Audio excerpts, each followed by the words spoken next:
We have a president who started out when the country was together and had a wonderful leader, and he is tearing us limb from limb. Well, destroying every institution. Hey, speaking of pigskin, Donald Trump, in his ongoing effort to distract us from the fact that he doesn't want Melania to see the Epstein files, went after Rosie O'Donnell again. He's been threatening to revoke Rosie O'Donnell's American citizenship, which, like peeing standing up, he cannot do. Imagine a man who insists he's writing history, only to produce something that looks more like bloopers footage spliced together by accident. The nation didn't get a commander. It got a parody actor who doesn't even know he's auditioning for a role no one wanted him in. He's a car salesman. He's a used car salesman. Absolutely. And he's, you know, he didn't make America great again, but he did turn back the odometer. So who knows what the hell is wrong with us? But as I watched, unfortunately, we're in the back seat, right? Right. We're not in control. As I watched this week, what I kept thinking was, it all comes down to this case of narcissistic personality disorder. We've all talked about it since he's been on the public scene. Carrey brings his signature surreal chaos, exaggerating Trump into a cartoon so grotesque it feels uncomfortably accurate. He sketches the president as a living caricature of excess, a character who wouldn't make it past the first draft of a comedy screenplay because no producer would believe someone could actually exist that ridiculous. Yet here he is, steering the country like a man convinced his golf cart can win the Indy 500. Carrey's genius lies in amplifying Trump's flaws until they resemble a funhouse mirror that somehow still manages to reflect reality. But we see it in real time. Somebody really unraveling, spiraling toward madness. So I'm an asshole? Is that what you're trying to say? No. We're talking you're not talking. You're talking about something. There was a tape of him talking to Bob Woodward, right? We heard that this week. At the end of it, he gets a little frustrated and he says, well, accurate is that nobody's ever done a better job than I'm doing as president. He says, how can you... Job of what? Job of what? Demolition Man? Right. Governance under Trump becomes a parody of accountability, where mistakes vanish not because they're fixed, but because he declares them achievements. The laugh comes not just from the audacity, but from how many people nod along as if the smudges weren't glaring. They kicked the can in the hopes that, I don't know, we'd be hit by a tidal wave or something, it would wash away, but it didn't wash away. So they tried another dumb idea. Again, this time the House Oversight Committee released some of the Epstein files, around 33,000 pages of the Epstein files, the vast majority of which had already been released. You would think that of all the cases, the one for Jeffrey Epstein would get a full release, but no.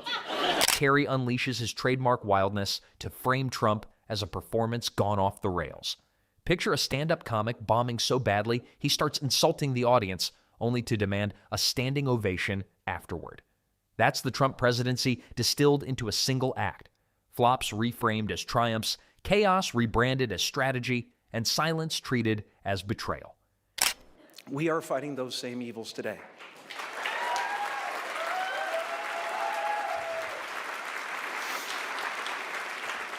In America, in the United Kingdom, across the globe. And we need to be clear, shamelessness is not and will never be a superpower.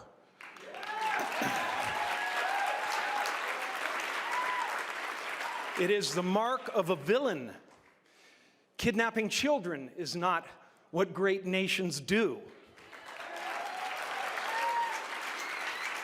Almost half of America at this moment believes there is a sinister deep state diabolically plotting to what? Give them health care? Carrey thrives in this surreal exaggeration, pulling back the curtain to reveal the absurd machinery keeping the act going. Kimmel takes aim at Trump's handling of crises, highlighting the way he treats disasters as personal PR challenges rather than national emergencies. A pandemic, for example, became less about saving lives and more about protecting his image, turning daily briefings into press junkets. Kimmel slices into this absurdity by mocking the idea that leadership is about dodging blame rather than delivering solutions. Carrey's ability to blend absurdity with sharp critique ensures the roast cuts deep, exposing how deadly incompetence becomes when wrapped in ego and denial. Now, there was some new information in the documents. Contrary to what Trump's Attorney General Pam Bondi said, there was video of that missing minute of security footage shot outside Epstein's cell. That footage somehow this footage got re-edited more times than the Zack Snyder Justice League cut.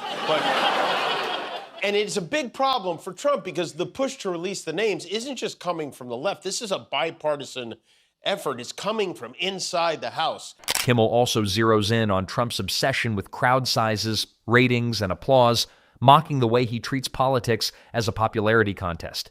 He imagines Trump sitting in the Oval Office like a desperate game show contestant, checking the scoreboard, convinced that approval numbers are trophies. The absurdity is staggering. The leader of the free world reduced to a man refreshing his own mentions, desperate to be liked. Kimmel's ridicule lands because it highlights how small-minded the obsession really is. Carrey spins this obsession into a scene straight out of slapstick. Trump is a performer who insists on bowing after every line, waiting for cheers that never come. He imagines the Oval Office equipped with a laugh track just to fill the silence. Carrey's surrealism transforms insecurity into comedy gold, turning the hunger for validation into an endless pratfall of desperation. Their combined assault dismantles not just the man, but the myth, leaving behind only the ruins of an ego-driven performance. Trump as an artist. This isn't exactly a Norman Rockwell. No one is hanging this in a museum. Their other proof he didn't do it is the signature. They say it doesn't look like his signature. It sure does to me. Especially when you compare it to other Trump signatures from that era. They're almost exactly the same. They all end with a long D, which I can only assume is Trump overcompensating for a small D. Kimmel's jokes and Carrey's surreal visions reflect exactly what Trump has built: a caricature of power, a parody of governance, and a mockery of responsibility. Their roast ensures this legacy doesn't just fade quietly, it's permanently preserved as an absurdity too large to ignore.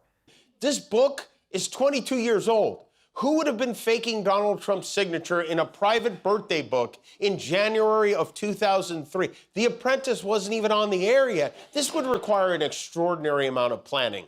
Caroline Leavitt, his press secretary, the woman who keeps insisting Trump didn't draw this or sign this in 2003, she was 5 years old. She was too young even for Jeffrey Epstein in 2003. He doesn't just mock Trump as a president.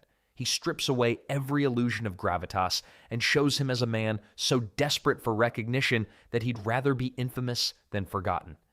Kimmel's roast turns the Oval Office into a stage where the act never ends, even when the curtain should have fallen long ago. Together, Kimmel and Carrey deliver a demolition so thorough that nothing remains intact. The myth of strength, the illusion of competence, the aura of greatness, all torn down with ridicule sharp enough to sting and wit bold enough to last. His presidency is less a chapter in American history than a comedy skit accidentally extended for years. The real tragedy isn't that he tried, it's that the country had to sit through the show. And when the curtain finally drops, the only applause will be for the comedians who made the pain bearable by turning it into laughter.